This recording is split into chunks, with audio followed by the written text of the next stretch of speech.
क्या रावण के वाकई में 10 सिर थे या फिर वो 10 अवगुणों के साथ हमेशा चलता था? कथाओं में कहा गया है कि महादेव जी को प्रसन्न करने के लिए उसने 10 बार जो है अपनी गर्दन काटी, और कुछ कथाओं में कहा गया कि ब्रह्मा जी को प्रसन्न करने के लिए रावण एक के बाद एक अपने सिर जो है काटता चला गया, क्योंकि उसे वरदान मिला हुआ था 10 सिरों का। तो उसने कहा, लीजिए मैं अपनी जान दे रहा हूं क्योंकि आप प्रकट नहीं हो रहे, मुझे वरदान नहीं दे रहे। तो एक के बाद एक जब 9 बार उसने अपने सिर काट दिया और जब 10वीं बार की बारी आई तो ब्रह्मदेव प्रकट हो गए और ब्रह्मा जी से उसने कहा कि मुझे एक वरदान चाहिए अमरता का। उन्होंने अमरता का वरदान देने से मना कर दिया, लेकिन उसे अमृत का वरदान दे दिया। जैसा कि हम सब जानते हैं उसकी नाभि के नीचे अमृत था।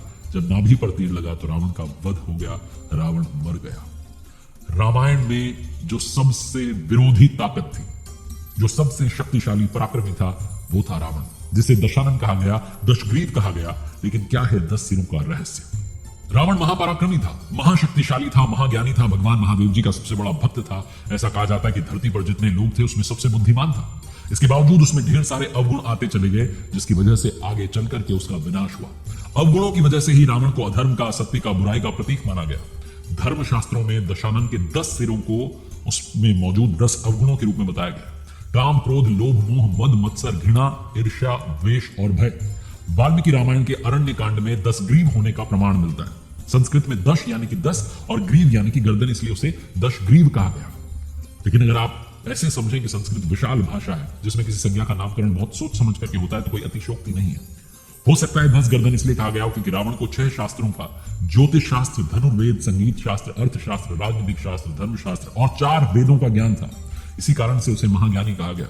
10 गर्दन यानी कि वाणी में 10 प्रकार की किताबों का ज्ञान होना भी इसका कारण हो सकता है। या ये भी हो सकता है कि किसी विकृति के साथ जन्मा हो, उसके सच में 10 सिर हो। विकृतियां क्या हैं? ये मनोविकार हैं।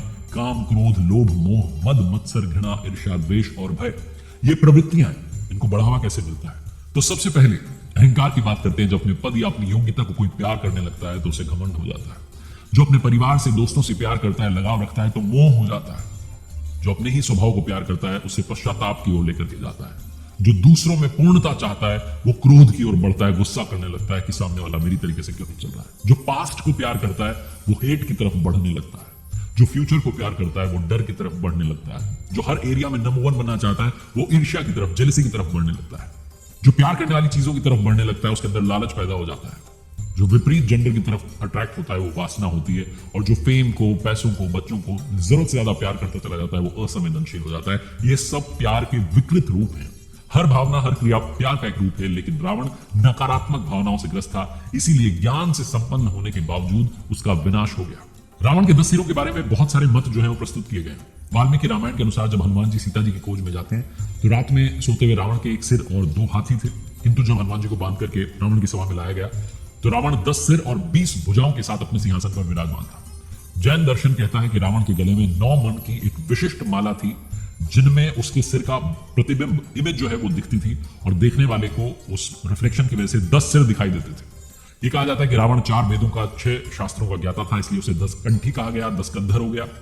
और यह भी कहा जाता है, तुलसीदास जी ने कहा कि एक सिर जो उसका कटता चला गया पुनः प्रकट होता चला गया, इसलिए वो 10 सिर वाला था। तो वाल्मीकि रामायण को माना जाए तो उसके 10 सिर माया ही थी, और रावण क्योंकि राक्षसों का राजा था तो बहुत सारे लोग नहीं जानते हैं कि वो 10 सिरों के साथ पैदा हुआ था। कथाओं के अनुसार उसने 10 सिरों का वरदान पाया था। रावण की कहानी एक बात जरूर सिखाती है कि अगर आपका ज्ञान विफल हो रहा है तो ज्ञान किसी काम का नहीं। अगर आप ज्ञान को अपने आचरण में नहीं ढाल पा रहे हैं, अभ्यास में नहीं ला पा रहे हैं, तो उसे सीखने का फायदा क्या है? 64 प्रकार के ज्ञान का स्वामी था रावण। उसके पास सारी दौलत थी, लेकिन अत्यधिक इच्छाओं के कारण कुछ भी नहीं कर पाया। अपने ही इमोशंस का गुलाम हो गया, जिससे उसकी मृत्यु हो गई। 10 सिर बेकार है। ये 10 सिर संकेत करते हैं कि जब आपके पास आवश्यकता से अधिक होता है तो बिना किसी पर्पस के आप काम करने लगते हैं, आप विकारों को और बढ़ाते चले जाते हैं। इसीलिए ऐसे विकारों से दूर रहिए जो आपकी जिंदगी को बर्बाद कर दें। रावण की कहानी, कथा बस यही सिखाती है।